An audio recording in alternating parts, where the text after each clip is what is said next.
Also, the iron in heme iron, which is iron from animals, is more absorbable. It's more bioavailable in the human system than iron that's non-heme. However, non-heme iron, which is the iron that comes from plants, the absorbability is increased when it is combined with vitamin C and when it's combined with heme iron, which is iron from animals. So if you have like steak and spinach, great. Steak and salad, eggs and salad. You have heme and non-heme iron. Or, I'm sorry, like beans, like rice and beans and eggs, Also you're getting lots of protein and heme and non-heme iron, and they help to balance each other out. So, I mean, for me, I just don't think that saying that, that all animal foods are bad for you and they're disease-causing, I think that's a sheer exaggeration, because in every form of indigenous medicine I've studied, and I don't just look at Africa, I don't just look at Europe and Western science, I look at the Polynesian islands, I look at Australia and Aborigines, who are some of the oldest people on the Aborigine bloodline in Australia is one of the oldest on the planet, okay? And they ate all kinds of animals, and they could see stars that we can't see. They can see stars that we need telescopes to see, okay? That's how good their eyesight was. They could see animals moving a few miles away that we wouldn't even be able to see at all, okay? Imagine how amazing your eyesight, your sight of hearing, your sense of feel has to be to hunt. The Aborigines would go fishing underwater with spears, okay, and go down and get 6 to 8 fish that they tried to stab with a spear. The Aborigines also would put bird headdresses on their head, and then go underwater in order to get the birds that were on the water. They would go underwater and make the same movements as the birds and disguise themselves, and then they would suck the birds under the water from underneath, okay? So is that to say that they're savages because they hunted? No. They had to survive with what was around them. It's easy today to say I'm going to be a vegan, and you have the option to go to a supermarket and buy stuff that's being shipped from, people live in New York and Chicago and Detroit and Philly and Canada, and getting stuff from South America and the Caribbean and the West Coast. That's really bad for the environment. The more that we ship stuff from another country, from halfway across the country, that puts more pollution in the air, which contributes to global warming. The fruits and vegetables are not fresh. There are a lot of times it took them a couple weeks to get to the supermarket, and then they sit there. So we really should be eating local foods as much as possible. And all indigenous people ate local foods. So if they lived by the water, they ate stuff from the sea. If they lived inland, then they ate the animals and creatures and stuff they found inland. But there was never a group of people anywhere on the planet, not in Africa, not in Asia, not in Europe, not in the Polynesian islands, not in the Americas, not in Alaska, nowhere, that just ate plants. All people ate plant and animal foods. Some people ate diets of like 90% animal foods, like the Eskimos, or people who live in the desert. And then some people might have eaten diets that were like 90% plant foods. But nobody ate 100% diet of just plants.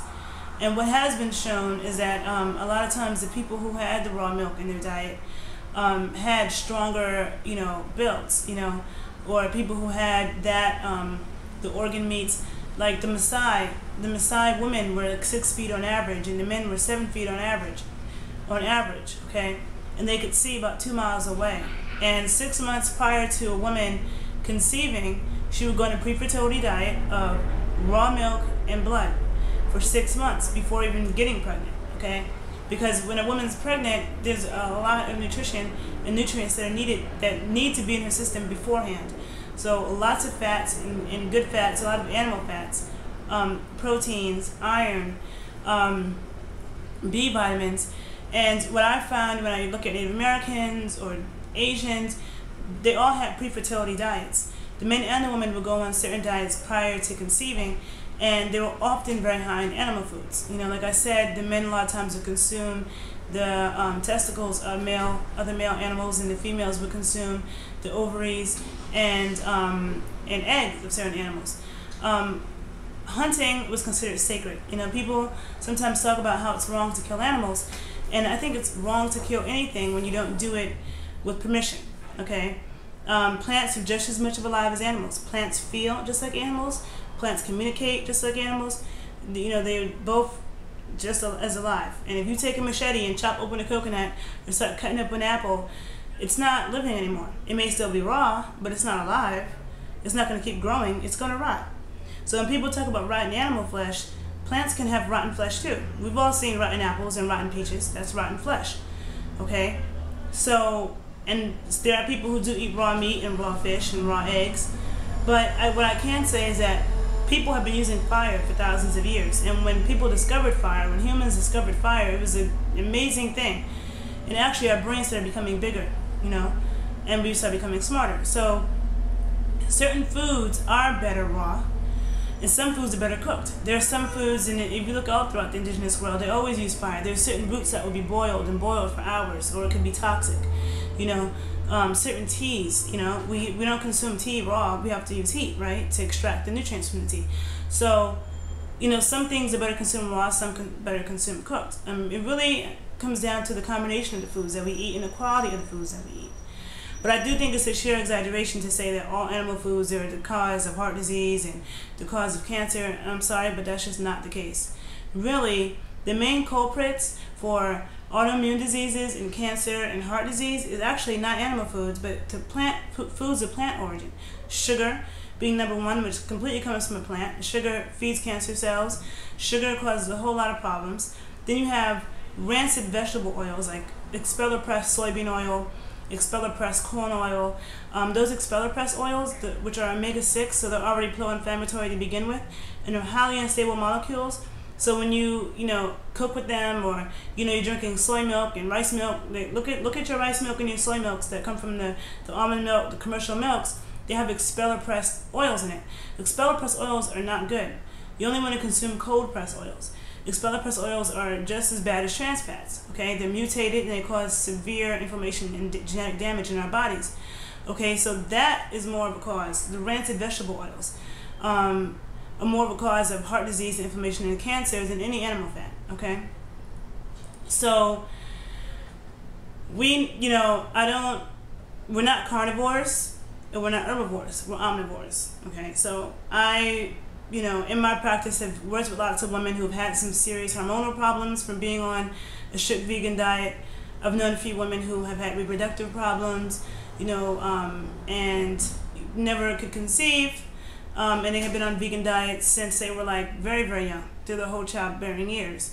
I think it can be a very dangerous thing for childbearing women and for pregnant women.